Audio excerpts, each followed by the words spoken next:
सत्य परमात्मा कौन है? बोले नाम तो नहीं लिया, वो कृष्ण है कि वो राम है कि वो शंकर हैं कि ब्रह्मा है, ये नाम नहीं लिया। इतना ही कहा सत्यम परम धीमहि। लेकिन उनका लक्षण बता दिया कि वो कौन है, उनका लक्षण क्या है। जैसे किसी का नाम आप न बताओ, कहो फला व्यक्ति आए थे, बोले कैसे थे? बोले उनकी नाक ऐसी थी, आंख ऐसी थी, वाणी उनकी ऐसी थी, वो ऐसे थे। तो भले कोई नाम न बतावे लेकिन उसका परिचय हो जाता है। श्री वेदव्यास जी ने नाम नहीं लिया, लेकिन कहते हैं कि जन्माद्यस्य यतः, वो परमात्मा सत्य स्वरूप जिनसे जन्माद्यस्य यतः, जिनसे ये संपूर्ण सृष्टि जन्म लेती है, जिनके द्वारा सृष्टि का पालन होता है, जो सारे सृष्टि का संहार करते हैं, वे भगवान, वो सत्य स्वरूप। अन्वयात,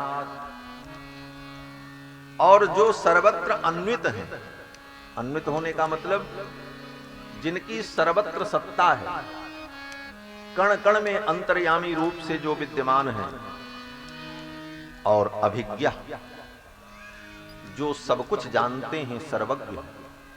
स्वराट, स्वराट माने जो स्वयं अपनी सत्ता से सत्तावान हैं, जिनको किसी की सत्ता की अपेक्षा नहीं। स्वयमेव राजते इति स्वराट, जो अपनी सत्ता से सत्तावान हैं, जिनको किसी से कोई अपेक्षा नहीं। सत्ता तो आज भी लोगों की होती है। बोले सत्ता किसकी है? बोले मोदी जी की। लेकिन उनको भी अपेक्षा है किसकी? बोले वोट की। वोट मिले तब सत्ता रहेगी, वोट न मिले तो उनकी सत्ता कैसे रहेगी? उनको अपेक्षा है मत की, जनता वोट देगी तभी सत्ता रहेगी। लेकिन भगवान की सत्ता कहते हैं स्वराट, स्वयमेव राजते, वो स्वयं उनकी सत्ता है, उनको किसी से सत्ता की अपेक्षा नहीं। यहां तक कि अनंत अनंत सृष्टि करने के लिए भी उनको कुछ मटेरियल भी किसी से लेने की जरूरत नहीं। हम आप तो एक घर भी बनाते हैं तो सबसे पहले जमीन चाहिए। जमीन, आप कहेंगे हमारी जमीन है, हमने अपनी जमीन में घर बनाया। बोले जमीन तो आपकी है, लेकिन जमीन को तो आपने नहीं बनाया, जमीन तो भगवान ने बनाया। ईंटा पत्थर से आपने घर बनाया, वो ईंटा पत्थर, बोले ईंटा पत्थर, बोले उसको भी आपने नहीं बनाया, पानी मिट्टी ईंटा सब परमात्मा का ही बनाया। तुमने तो केवल उसको बटोर करके एक आकार दिया, कहीं का ईंटा कहीं का रोड़ा, भानुमति ने कुनबा जोड़ा। लेकिन भगवान इतनी बड़ी सृष्टि को उत्पन्न करते हैं, किसी से कोई मटेरियल नहीं लेते। जेहि सृष्टि उपाई त्रिविध बनाई, संग सहाय न दूजा। ये पंक्ति साधारण पंक्ति नहीं मारा, गोस्वामी तुलसीदास जी की एक एक पंक्तियां वेद वेदांत उपनिषद का ही व्याख्यान है। वेद वेदांत उपनिषद में जो बातें कही गई उसी को गोस्वामी जी ने भाषाबद्ध कर्म में सोई, भाषा में सरल शब्दों में कहा। तो वेदांत की जिस पंक्ति को मैं कह रहा हूं, उसी पंक्ति का भाव गोस्वामी जी महाराज कहते हैं कि जेहि सृष्टि उपाई त्रिविध बनाई, संग सहाय न दूजा। संपूर्ण सृष्टि जिन्होंने बना दी, लेकिन किसी से कोई उनको सहायता लेने की जरूरत नहीं पड़ी। ऐसे परमात्मा कौन? बोले स्वराट, स्वयमेव राजते, जो अपनी सत्ता से सत्तावान है।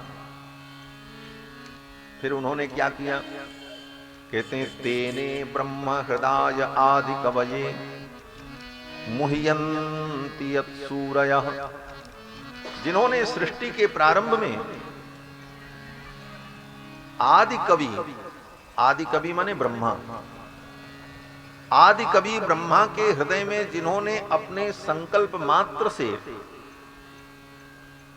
चारों वेदों का ज्ञान प्रकट कर दिया। ब्रह्मा जी को भगवान ने जब उत्पन्न किया तो ब्रह्मा जी को भगवान ने पढ़ाया नहीं, केवल संकल्प किया कि ब्रह्मा जी को ज्ञान हो जाए, तो ब्रह्मा जी के हृदय में चारों वेद का ज्ञान, सब ज्ञान प्रकट हो गया। तेने ब्रह्म हृदय आदि कवये, आदि कवये, आदि कवि ब्रह्मा के हृदय में, ब्रह्म माने वेद, वेद का ज्ञान तेने, तेने माने विस्तार कर दिया, प्रकट कर दिया। तेने ब्रह्म हृदय आदि कवये मुह्यन्ति यत् सूरयः।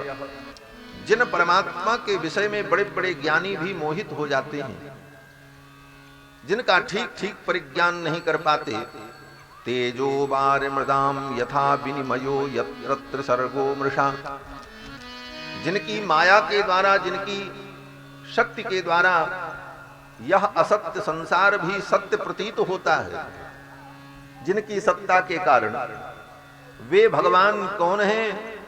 बोले धामना स्वेन सदा निरस्त कुहकम, जिन्होंने अपने तेज के द्वारा समस्त अंधकार को, अज्ञान को दूर कर दिया। ऐसे प्रकाश स्वरूप परमात्मा जो हैं, सत्यम परम धीमहि, उन परम सत्य का हम ध्यान करते हैं, उनको हम प्रणाम करते हैं। नाम नहीं लिया कि वो कृष्ण हैं कि गोविंद हैं कि माधव हैं कि राम हैं, लेकिन जितनी बातें मैंने कही हैं, इन सब बातों से सीधे सीधे संकेत कहां हो रहा है? भगवान श्री नारायण परम तत्व। क्यों? भगवान नारायण ही ब्रह्मा को उत्पन्न करते हैं, भगवान नारायण के द्वारा ही ब्रह्मा के हृदय में चारों वेदों का ज्ञान प्रकट होता है। ब्रह्मा के, भगवान नारायण के द्वारा ही संपूर्ण सृष्टि उत्पन्न होती है। वो अपनी सत्ता से स्वयं सत्तावान है। वो कौन है? बोले वही सत्य है। और उसी में आगे हम अपने अर्थ को जोड़ लें नारायण, तो क्या हो जाएगा? सत्य नारायण। बोलो श्री सत्यनारायण भगवान की जय। यही भगवान सत्यनारायण। तो भगवान सत्यनारायण परम तत्व हैं। इसीलिए हमारे सनातन धर्म में सबसे छोटी कथा, जो कथा तो ऐसे सब बड़ी है, कोई कथा छोटी नहीं है, लेकिन कम समय में, कम संसाधन में और कहीं भी संपन्न हो जाए, ऐसी कथा का नाम क्या है? बोले सत्यनारायण भगवान की कथा।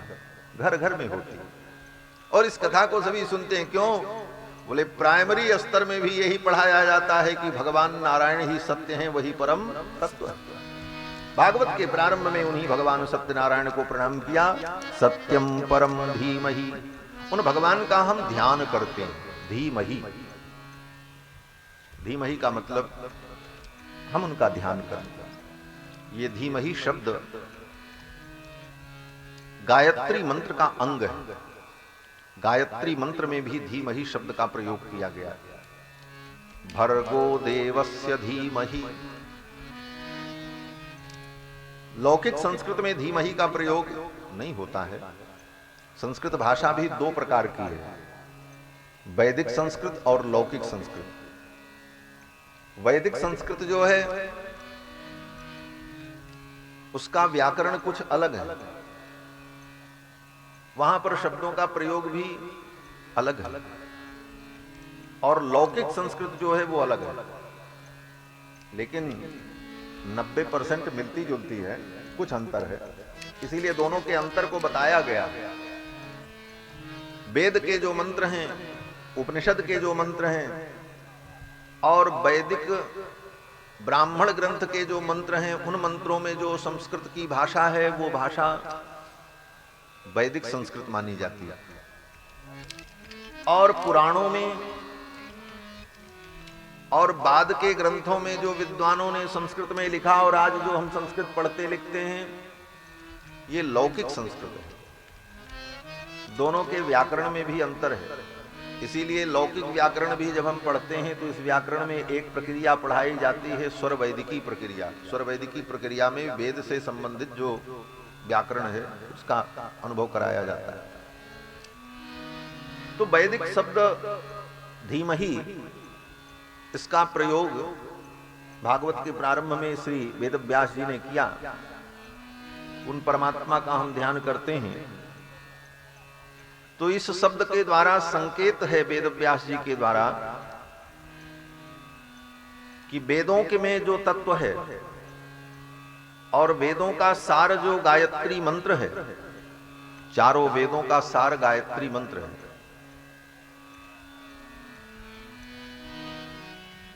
और गायत्री मंत्र में भी परम तत्व परमात्मा का ध्यान किया गया है। वही सारे अर्थ यहां पर है। भर्गो देवस्य, भर्ग माने तेज संपन्न जो देवता है, उसी को यहां पर कहते हैं धामना स्वेन सदा निरस्त कुहकम। बताइए यहां पर धामना स्वेन सदा निरस्त कुहकम। धामना माने प्रकाश, तेज के द्वारा जो समस्त अंधकार को दूर कर देते हैं, उसी को कहते हैं भर्गो देवस्य। जो भर्ग माने तेज संपन्न देवता, देवस्य, उन देव का हम ध्यान करते हैं। और वो कैसे हैं? बोले जो वर्णीय है, वर्ण करने के योग्य। वरेण्यम, वरेण्यम माने वर्ण करने के जो योग्य, वरेण्य है। वर्ण किसका किया जाए? बोले भगवान का वर्ण करो, बाकी किसी का भी वर्ण करोगे तो मरण ही होगा। हाँ। लेकिन परमात्मा का वर्ण करोगे तो मरण से मुक्त हो जाओ। मरण से मुक्त होने का यही उपाय है कि हम परमात्मा का वर्ण करें। तो वरेण्यम, वर्ण करने के योग्य कौन है? वरेण्य भगवान है, जो तेज संपन्न है। भर्गो देवस्य, उन देवता का हम ध्यान करते हैं। धीमहि, क्यों? बोले धियो यो न प्रचोदयात्, जो हमारी धी को, धी माने बुद्धि को, धी माने बुद्धि, तो धियो माने जो हमारी बुद्धि को, प्रचोदयात् माने जो प्रेरित करें, जो सत्कर्म में लगावें, अर्थात हमें सद्बुद्धि प्रदान करें। क्या सद्बुद्धि? बोले वह शक्ति हमें दो दया निधि, कर्तव्य मार्ग पर डट जाऊं। हमें अपने कर्तव्य का बोध हो जाए, ये बुद्धि परमात्मा मुझे दे, यही तो प्रार्थना है। धियो यो न प्रचोदयात्। लेकिन इसके साथ साथ विशेष भाव ये है कि भगवान ऐसी बुद्धि दें जिस बुद्धि से मैं उनको पालूं। बुद्धि तो बड़े बड़े बुद्धिमानों को भी मिलती है, लेकिन वो बुद्धिमान अपनी उस बुद्धि का दुरुपयोग करते हैं। लेकिन मंत्र में प्रार्थना की गई ऐसी बुद्धि दो जिस बुद्धि से मैं आपको पा सकूं। गीता में भगवान ने कहा है, मुझे प्राप्त करने वाली जो बुद्धि है वो बुद्धि भी मेरे द्वारा ही तुमको प्राप्त हो। जिस बुद्धि से हम भगवान को प्राप्त करेंगे वो बुद्धि भी भगवान ही देंगे। गीता में भगवान कहते हैं, ददामि बुद्धि योगम तम येन माम उपयान्ति ते। भगवान कहते हैं वो बुद्धि योग भी मैं दूंगा जिस बुद्धि योग से तुम मुझे प्राप्त कर पाओगे। तो कहते हैं कि हे प्रभु, आप मुझे ऐसी बुद्धि दो, मेरी बुद्धि को प्रेरित करो, धियो यो न प्रचोदयात्, जिससे मैं आपको प्राप्त कर सकूं। तो गायत्री मंत्र में जो प्रार्थना की गई, जो वेदों का सार है गायत्री, उसी गायत्री मंत्र के रहस्य की ही व्याख्या श्रीमद् भागवत महापुराण। ये संकेत, श्रीमद् भागवत महापुराण गायत्री मंत्र की ही व्याख्या है। अर्थोयम ब्रह्म सूत्राणाम सर्वोपनिषदामपि। ब्रह्म सूत्र का जो अर्थ है, समस्त उपनिषदों का जो सार है, गायत्री भाष्य भूतोसौ। और गायत्री मंत्र का भाष्य, भाष्य मानी व्याख्या, कमेंट्री, ये क्या है? बोले श्रीमद् भागवत महापुराण। बोले इसकी जरूरत क्यों पड़ी? तो कहते हैं इसकी जरूरत इसलिए पड़ी कि बहुत से ऐसे लोग हैं जो गायत्री का जप नहीं कर सकते। गायत्री मंत्र से उनका कल्याण नहीं हो सकता, तो उनका कल्याण करने के लिए ही गायत्री मंत्र की व्याख्या, वेद की व्याख्या, उपनिषद की व्याख्या श्रीमद् भागवत के रूप में वेद व्यास जी ने प्रस्तुत की। आगे प्रसंग आएगा, पता नहीं हम बता पाएंगे कि नहीं बता पाएंगे, लेकिन यही बताएगा। कथा है भगवान की, जानना चाहिए सब। वेद व्यास जी महाराज भागवत की रचना करने चले तो नारद जी आए, और नारद जी जब आए हैं तो वेद व्यास जी ने कहा कि मैंने 17 पुराण, महाभारत ये सब लिखा। इसीलिए लिखा कि जो लोग वेद नहीं पढ़ सकते, जो गायत्री मंत्र का जप नहीं कर सकते, ऐसे लोगों का भी कल्याण हो जाए, वो वेद के रहस्य को जान लें, इसीलिए मैंने सब लिखा। लेकिन अभी भी मेरे मन को शांति नहीं हो रही है, पूरी पूरी बात मैं नहीं वर्णन कर पाया। असंपन्नैवा भाति। तब नारद जी ने कहा कि अब एक काम आप करो, भगवान के चरित्र का वर्णन करो, भगवान वासुदेव की महिमा का वर्णन करो। और भगवान वासुदेव की महिमा का वर्णन करोगे तो इस महिमा को सुनकर के समस्त प्राणियों का कल्याण होगा। क्योंकि आपने 17 पुराण में और महाभारत में धर्म, अर्थ, काम, मोक्ष समस्त पुरुषार्थों का वर्णन किया, लेकिन भगवान की महिमा का आपने ठीक ठीक वर्णन नहीं किया। न तथा वासुदेवस्य महिमा ह्यनुवर्णितः। भगवान वासुदेव की महिमा का वर्णन आपने नहीं किया, इसलिए आप भगवान वासुदेव की महिमा का वर्णन करो। तब श्री वेदव्यास जी महाराज ने नारद जी के द्वारा उपदेश प्राप्त करके भागवत की रचना की। कहने का तात्पर्य कि गायत्री मंत्र का जो रहस्य है, वेदों का जो रहस्य है, वही श्रीमद् भागवत महापुराण के रूप में वेदव्यास जी ने प्रकट किया। और इसके अधिकारी सभी, कोई भी प्राणी, मनुष्य मात्र भागवत की कथा को सुन करके, पढ़ करके, अनुसंधान करके अपने जीवन को मंगलमय और दिव्य बना सकता है। सत्य स्वरूप परमात्मा को प्रणाम किया वेदव्यास जी ने। और फिर कहते हैं कि इस पुराण में मैं जो धर्म का वर्णन करूंगा वो कैसा धर्म है। कहते कपट रहित धर्म है। धर्म प्रोज्झित कई तवोत्र परमो निर्मत्सराणाम सताम वेद्यम वास्तवमत्र वस्तु शिवदम तापत्रयोन्मूलनम। श्रीमद्भागवते महामुनिकृते किं वा परैरीश्वरः सद्यो हृद्यवरुध्यते प्रकृतिभिः शुश्रूषुभिस्तत्क्षणात्। वेदव्यास जी कहते हैं कि इस पुराण में मैं जिस धर्म का वर्णन करने जा रहा हूं वो विशुद्ध धर्म है। विशुद्ध का मतलब विशेष रूप से शुद्ध, विशुद्ध। बोले धर्म भी अशुद्ध होता है? प्रश्न खड़ा हो गया कि विशुद्ध धर्म का आप वर्णन करने जा रहे हैं, इसका मतलब धर्म भी अशुद्ध होता है? कोई धर्म अशुद्ध होता है, कोई विशुद्ध होता है? तो कहते हैं हाँ। अशुद्ध धर्म क्या है? कहते हैं जिस धर्म में कपट मिल जाए तो वो शुद्ध धर्म नहीं है। जैसे सोना तो शुद्ध है, लेकिन सोने में दूसरी धातु मिला दी जाए उसको शुद्ध सोना आप नहीं कह सकते। ये कहेंगे कि सोना है, क्यों? बोले सोना अधिक मात्रा में रहेगा तो और धातु कम मात्रा में रहे, लेकिन सोना की मात्रा ज्यादा होगी तो व्यवहार तो सोने के रूप में ही होगा, लेकिन उसको आप शुद्ध सोना नहीं कह सकते। शुद्ध 24 कैरेट का सोना नहीं कह सकते। क्यों? बोले उसमें मिक्सचर है, मिलाया गया। उसी तरह धर्म तो है, लेकिन धर्म में जो थोड़ा दूसरी धातुएं मिला दी गई तो धर्म क्या हो गया? बोले उसकी शुद्धता में थोड़ी कमी आ गई। और अगर उसमें से वो सब निकाल दिया जाए, केवल शुद्ध शुद्ध स्वर्ण हो, बोले महाराज ये शुद्ध सोना है। उसी प्रकार धर्म में वेदव्यास जी कहते हैं कि कपट मिला दिया। अन्य पुराणों में, अन्य ग्रंथों में जो धर्म की बात कही गई, धर्म कहा गया, धर्म तो है, लेकिन धर्म के साथ साथ उसमें थोड़ा मिलाया गया। क्यों मिलाया गया? बोले देखो जैसे सोना में दूसरी धातु तांबा इत्यादि मिलाते हैं, क्यों मिलाते हैं? बोले थोड़ा हार्ड हो जाए, घिसे ना, जो उससे हम बनावे थोड़ा मजबूत हो, टिकाऊ हो जाए, बस इसीलिए मिलाया जाता है। उसी प्रकार से अन्य पुराणों में जो धर्म की बात कही गई उसमें कपट को मिलाया। कपट क्या है? बोले स्वार्थ।